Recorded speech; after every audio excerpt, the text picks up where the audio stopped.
दोस्तों, कुतकपुर के धरना प्रदर्शन को आज 31-32 दिन हो चुके हैं, लेकिन अभी तक यहाँ के शासन प्रशासन के अधिकारियों से लेकर नेताओं तक कोई सुनवाई नहीं है। आज यहाँ पे 5 लोगों ने मौन व्रत और उपवास रखा था, जिसको तुड़वाने के लिए, इनको समर्थन देने के लिए गुर्जर आरक्षण संघर्ष समिति के उपाध्यक्ष भूरा भगत जी यहाँ पे आए हुए हैं। बातचीत करते हैं। सर, इनको 31 दिन बीत चुके हैं, अभी तक कोई सुनवाई नहीं है और यहाँ के एसडीएम से लेके नीचे तक तहसीलदार तक इनसे कोई बातचीत करने तक को नहीं आया अभी तक। पहले तो मैं लोगों के लिए धन्यवाद देता हूँ कि 22 सितंबर से ये रेगुलर धरने पर चल रहे हैं, ये धन्यवाद के पात्र हैं। और आज जब मैंने ये सुना कि लोग अनशन पे हैं और बाकी के लोग मौन व्रत में हैं, तो ये कौम भूखी लड़ाई नहीं लड़ सकती। तो मैंने सोचा कि इनको मौन व्रत तोड़वाया जाए और अपने धरने पर ये सामान्य जिस तरह से बैठे रहें। लेकिन मैं आपके माध्यम से ये जानना चाहता हूँ कि ये जीएसएस कहीं दूसरी जगह बनना था। वहाँ ज़मीन भी आवंटन हो गई और वहाँ समतलीकरण का भी काम हो गया। लेकिन मैं पहले ये पूछना चाहता हूँ प्रशासन से और राज्य सरकार से कि ऐसी क्या मजबूरी रही कि कुतकपुर की ही ज़मीन में आकर के ये जीएसएस बनाना पड़ा। ये भी मानता हूँ मैं कि ये हमारे विकास के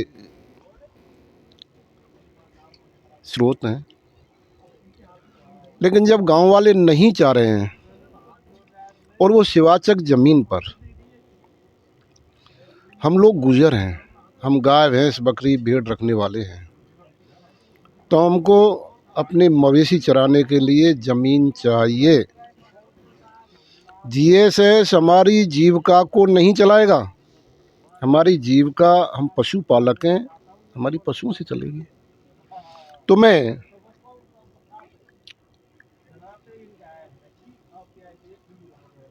माननीय मंत्री महोदय से, डॉक्टर किरोड़लाल जी से, वो हमारे नेता हैं, सीनियर हैं, मैं उनसे ये आग्रह करूँगा कि जब गांव वाले और इतने सारे गांव के लोग यहाँ बैठे हैं, वो नहीं चाह रहे हैं, तो इसको कैंसिल कराने का काम करें।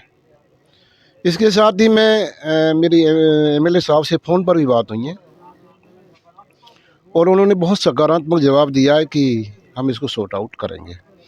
लेकिन मैं आपके माध्यम से उनसे भी ये निवेदन करूँगा कि वो इस मामले को सॉर्ट आउट करें। ये मामला दिन प्रतिदिन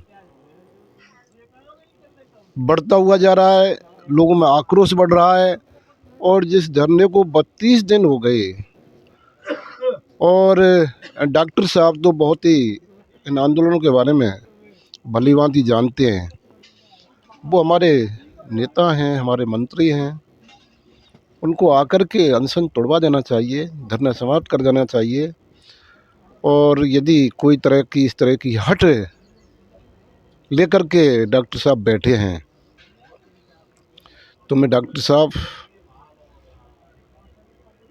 मैं यहाँ के लोगों के माध्यम से आपसे यह कहना चाहूँगा कि जीएसएस हट से कतई नहीं बनेगा।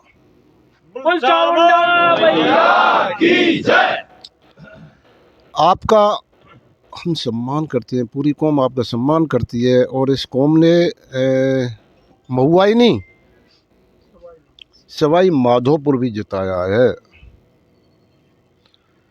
हाँ, यहाँ एक अच्छा कॉलेज लेके आए, पूरी कौम उनका सम्मान करेगी। और यहाँ एक अच्छा स्टेडियम लेके आए, हमारी बच्चियों के लिए एक आवासीय विद्यालय लेकर के आए, जो हमारे कर्नल साहब का जो सपना था।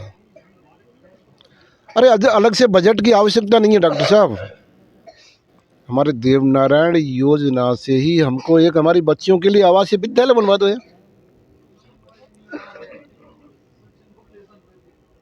हम सभी मिलकर के आपका सम्मान करेंगे। और मैं पुनः एमएलए साहब से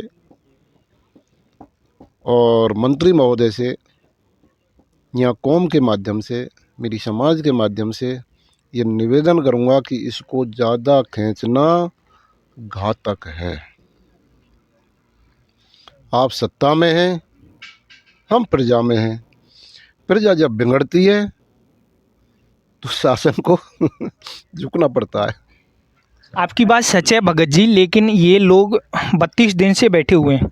स्टार्टिंग में इन लोगों ने एक महापंचायत रखी थी जिसमें बहुत सारे लोग आए थे, करीब 10-12 हज़ार लोग यहाँ पे एकत्रित हुए थे। उनके बीच में इन गांव वालों ने उस ज़मीन को समाज के लिए समर्पित कर दिया था। अब समाज का आगे का क्या रुख रहेगा इन गांव वालों के लिए? पुष्पेंद्र जी, ये अकेला कुतकपुर नहीं लड़ रहा है इस लड़ाई को। जो महापंचायत हुई, मैं आपसे ही पूछना चाहता हूँ, आप चैनल में हैं, पत्रकार भी हैं, कि उस महापंचायत में कितनी संख्या थी, कितनी नफरी थी उसमें, कितनी थी? मैं आपसे पूछना करीब 10-12 हज़ार लोगों को। 10-12 हज़ार। तो ये कुतकपुर की संख्या तो है नहीं 10-12 हज़ार। समाज की। तो वो 10-12 हज़ार जो लोग आए थे वो कुतकपुर के नहीं थे, और इतने लोग जो आए अन्य गाँव से, वो कुतकपुर को समर्थन देने के लिए आए कि हम आपके साथ में हैं। मैं भी बयाना से चल कर के यहाँ आया हूँ, एक सामाजिक हूँ मैं, और समाज के लिए मुझे कुछ भी करना पड़ेगा मैं करूँगा। तो मैं भी समर्थन देने के लिए आया हूँ। हाँ, यदि गलत कर रहे हैं तो एमएलए साहब भी आ जाएं, मंत्री महोदय भी आ जाएं, हमको समझा दो। अरे हम आपके हैं, हमसे नफरत मत करो। हमने आपको जो कि 100% नहीं तो 85 और 90% वोटिंग की है। फिर हम भेद नहीं समझते हैं, क्योंकि डॉक्टर साहब स्थिति और परिस्थिति में पीड़ित लोगों के साथ में रहते हैं, लेकिन हमको पीड़ित करके आपको क्या मिलेगा? उन्हीं की पंचायत का गांव है। देखो, मैं एक पंचायत की बात कर ही नहीं रहा हूँ। मैंने सवाई माधोपुर में मदद किया, मैं स्वयं गया हूँ डॉक्टर साहब के लिए, स्वयं गया हूँ। डॉक्टर साहब गरीब और मजदूर और किसान की बात करते हैं, तो जहाँ गरीब मजदूर किसान की बात कोई भी लीडर करेगा तो हम उसके साथ हैं। कहाँ दिक्कत आ रही है? अच्छा भगत जी, इसमें कोई सुनवाई नहीं होती है, फिर आगे की किस तरह से क्या आपकी रूपरेखा रहेगी?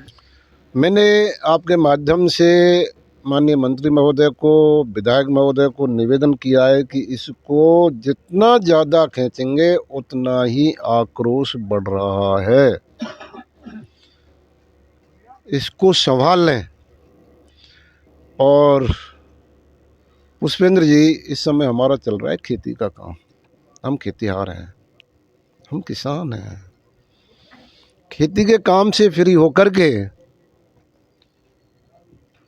फिर यहाँ देखो, तुम जगह नहीं मिलेगी बैठने के लिए। बोल चामुंडा मैया की जय। तो मैं पुनः निवेदन करूँगा, वो हमारे हैं, हम उनके हैं।